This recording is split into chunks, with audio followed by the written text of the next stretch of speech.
I thought inheriting land would solve my problems. Instead, it started a war. My Aunt Lydia used to say Uncle Marcus was a liar who lived in fantasies. He'd disappear for years, send postcards from nowhere, and talk about what they stole from us when he died. Nobody in the family wanted anything to do with his property. Everyone assumed it was worthless forest and a collapsing shack. I was broke, divorced, and tired of city life, so I took the inheritance. It felt like a gamble, but I had nothing to lose. The drive took 4 hours through twisting roads and pine forests so thick they swallowed the sky. When I reached the property, my heart dropped. The house leaned like it had given up on life. The driveway was barely a trail.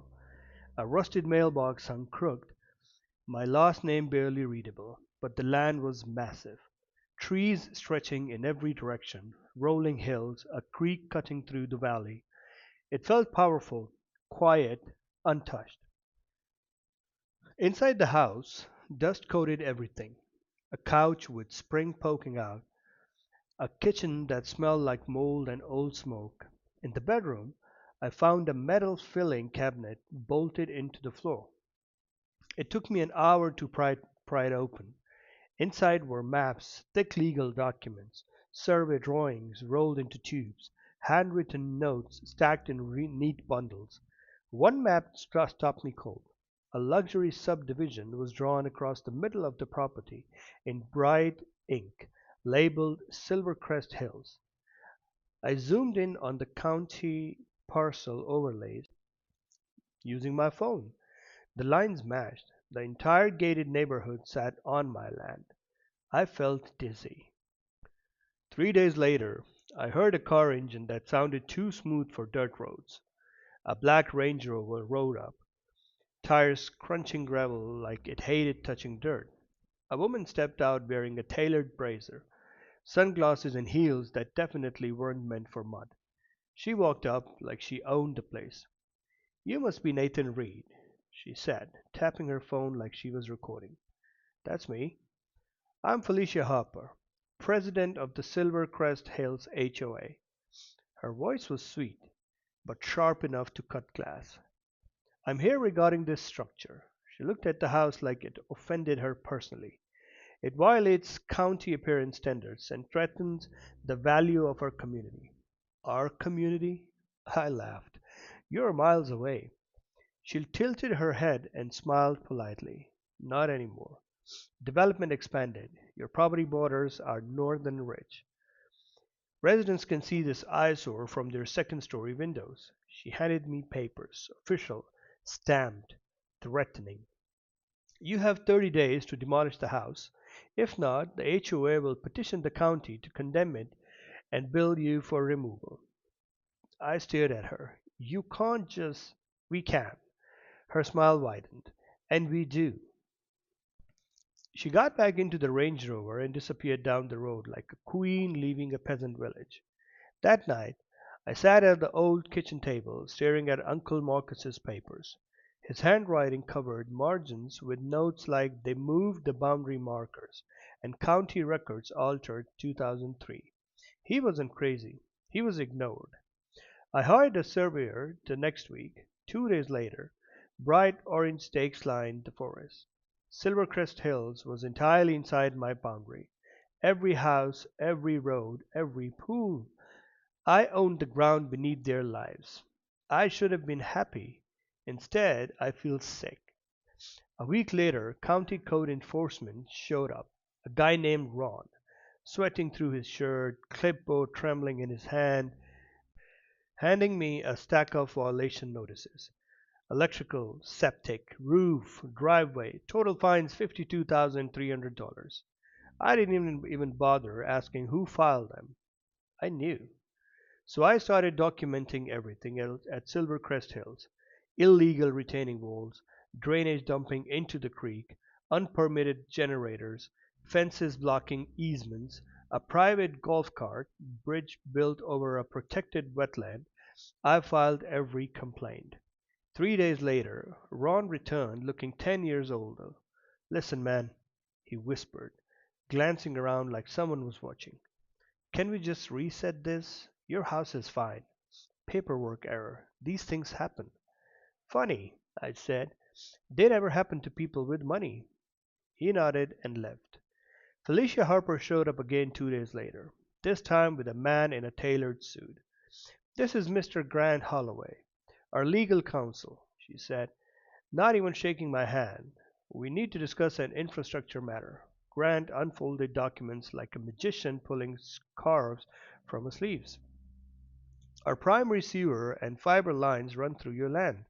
We require an easement. We are offering a one-time payment of $1,000. I burst out laughing. $1,000 for a permanent easement for a neighborhood of 400 homes. Felicia's eyes hardened. "You should be grateful we're offering anything." I crossed my arms. "What if I say no?" Grant smiled thinly. "Then we litigate and you will lose." They left. I didn't sleep that night. Instead, I walked the woods with a flashlight. Sure enough, I found the infrastructure hub, a concrete bunker with padlocks and security cameras, fiber cables thick as my wrist, sewer mains humming underground. On my land, no permission, no easement. I called a land use attorney. She laughed when she saw the documents. "They owe you back rent for decades," she said, "and they're liable for trespass, resource use, and damages." We calculated conservative number $480,000. That was before penalties. I sent a certified letter to the HOA. Their response was immediate. Felicia came back furious. "This is extortion." She snapped on my porch. "You're trying to exploit families." "I'm asking to be paid for my land," I said. "You being built without permission." She leaned forward, lowering her voice. "Do you know who lives in Silver Crest Hills? Judges, surgeons, county officials, people who can make your life miserable. You already tried." She stared at me for a long second, then smiled slowly. "You're about to regret this." The smear campaign started that week. Posts on community boards calling me unstable. Flyers mailed to residents claiming I was planning to shut down utilities. Rumors that I was a conspiracy theorist who believed aliens owned the county. Someone spray painted "land grabber" on my mailbox, but the town didn't believe it all, and neither did Elena Morales. She was a freelancer reporter who mailed me one night. "I think your uncle wasn't crazy," she wrote, "and I think Silvercrest Hills isn't either." She came out with a camera and a recorder. I showed her the maps, the surveys, the infrastructure hub. Her eyes widened. "This is massive." She dug into Felicia Harper's past. Turns out, Felicia had been a real estate attorney who specialized in distressed property acquisitions. She had worked on multiple developments where elderly landowners lost property due to clerical errors. Her firm had lobbied the county during a digital record transition 5 years before Silver Crest Hills was built. Records disappeared. Boundaries shifted, developers built, people like my uncle protested and were ignored. Elena published the first article. "Luxury subdivision built on disputed land. New heir challenges HOA power." Everything exploded. Residents panicked. The HOA board went silent. Felicia stopped returning calls. Then I made my move. My attorney drafted land lease notices. Effective immediately, all properties in Silvercrest Hills were subject to ground rent, $2,000 per month per parcel, 5 times what their HOA dues had been. I offered purchase options at fair market value, but only after transparency audits. Chaos erupted. Homeowners flooded meetings screaming at the board. Some blamed me, some blamed Felicia, some demanded refunds. The county announced an investigation. Felicia finally called me. "We need to talk," she said, her voice trembling. We met at a coffee shop halfway between town and subdivision. She didn't wear heels this time, just flats and sunglasses. "You're destroying people's lives," she said quietly. "I didn't build on stolen land." She clenched her jaw. "You don't understand how this works. The developers, the county, they all knew. But they needed tax revenue, jobs, growth. Your uncle fought everyone and lost. He didn't lose, I said. He died. She sighed. If you push this, everyone loses. The residents, the county, even you. Litigation will take decades. I leaned forward. Then help me fix it. She laughed bitterly. Fix it? This system is built on shortcuts. The federal investigation changed everything. Elena uncovered internal emails from Felicia's old firm discussing boundary flexibility. Whistleblowers from the development company came forward, claiming pressure to proceed without easements. Silver Crest Hills residents filed a class action lawsuit against the HOA and the developer. Felicia resigned on camera. The board collapsed. I felt powerful and guilty at the same time. Families were terrified. Some had taken out massive mortgages. Some had saved for decades. They weren't villains, they were pawns. So I held a town hall meeting in the community clubhouse. Hundreds showed up, angry, confused, scared. I'm not here to kick anyone out, I said into the microphone. I'm here to make this right. You can lease the land at a reduced rate while we negotiate purchases. The developer and HOA are responsible for the mess, not you. A woman in the front row cried. A man yelled at me. Another shook my hand. Felicia didn't show up. 2 weeks later, federal agents arrested the development CEO. County officials resigned. Felicia Harper was subpoenaed.